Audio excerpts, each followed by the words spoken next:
Évangile selon Luc, chapitre 23, versets 41 à 43. Et pour nous, c'est avec justice, car nous souffrons ce que nos œuvres méritent, mais celui-ci n'a fait aucun mal.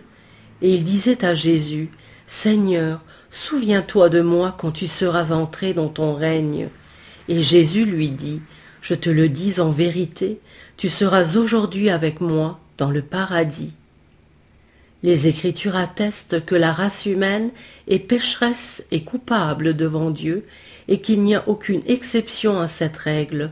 Personne n'est juste devant l'Éternel par ses propres œuvres. Ainsi, c'est à juste titre que la colère de Dieu demeure sur nous, vu qu'à tout égard, nous avons enfreint sa loi.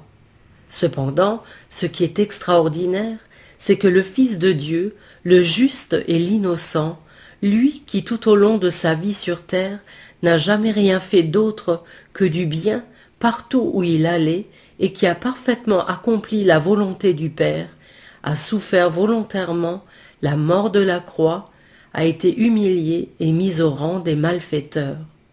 Encore plus merveilleuse est la raison pour laquelle il l'a fait.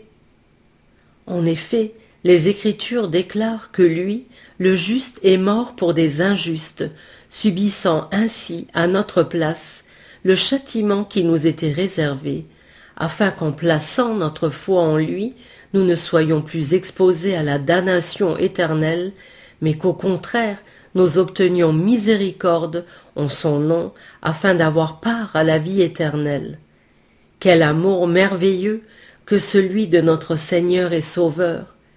Puisse le Seigneur, dans sa grâce, permettre que nous soyons plongés toujours davantage dans l'océan de son amour rédempteur, afin que nous ayons la capacité d'en réaliser toute la puissance et nous rendre compte qu'il est si profond que l'on ne peut en toucher le fond.